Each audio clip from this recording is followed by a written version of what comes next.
Tears flow and fury grows as Ruben Amorim abandons to Sporting Lisbon. Mail Sport finds a city divided as boss bids farewell in his likely final match in charge ahead of Manchester United move. We was present for what could be Ruben Amorim's sporting farewell. While some fans paid emotional tributes, others branded him a traitor. Shuffling up the steps from the Campo Grande metro station, there was an air of sadness that hung over everyone in green and white. For one elderly gentleman it soon became all too much. It will indeed be a significant loss, he tells a local reporter before he bursts into tears. Strangers are offering out hugs.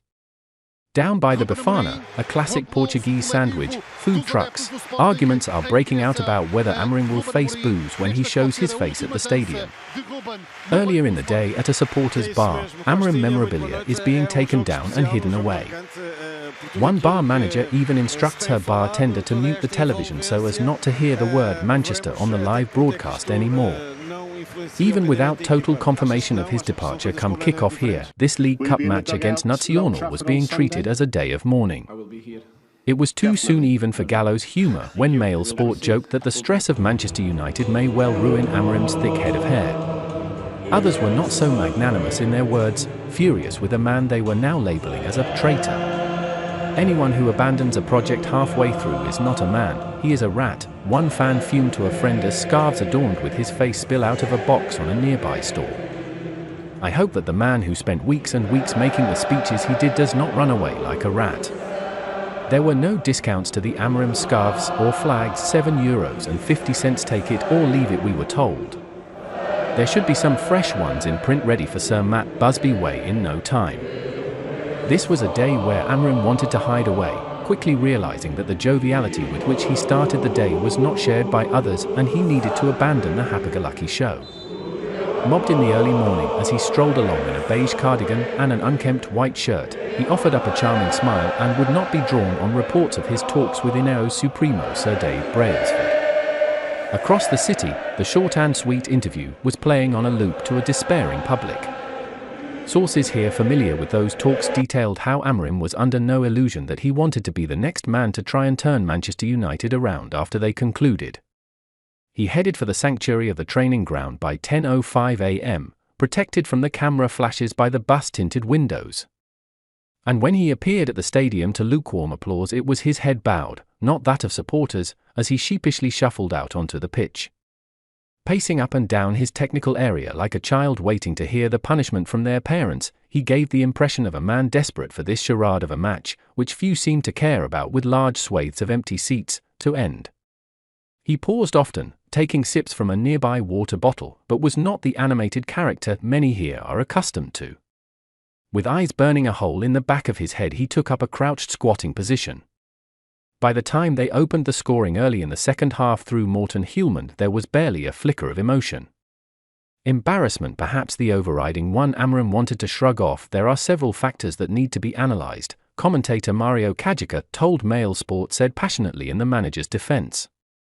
On one hand, you have to understand Ruben Amorim's side of the story.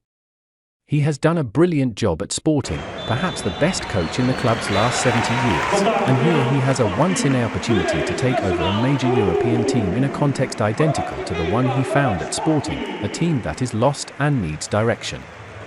It's a good opportunity, a good challenge for Amorim, and it's understandable that the coach has accepted the project at this stage because he could run the risk of the opportunity not appearing so soon again if things went wrong at Sporting. For fans, words and defences of Amorim ring hollow. It was Monday when Amorim spoke of his pride at coaching Sporting.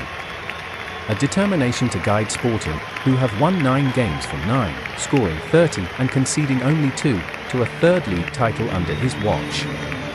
Less than 24 hours his bags were packed and he was ready to head for England. To many it stings. Andre is a lifelong Sporting fan that heads to this match with his Benfica supporting friend Ruben. The jokes are endless coming from one direction. At work I felt like crying, Andre told Mail Sport. It feels wrong that he leaves now. I don't care about this game, I don't. I want Amorim to stay, we need him to stay.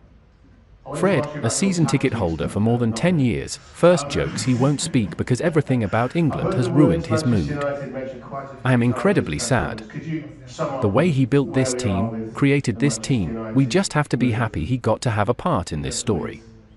There is an irony in the fact that going back to 2021, when Manchester United found themselves searching for a manager after the sacking of Ole Gunnar Solskjaer, the question was put to Amorim if he was the right man for the job. United?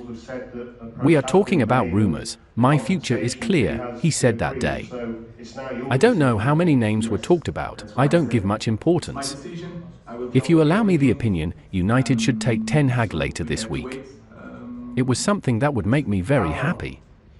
Amorim was being cheeky then with Sporting about to face Ten Hag's Ajax. Now it is ironic that almost 3 years on from that fateful response, it is Amorim United are turning to clean up his recommendations mess. Funny how that works out.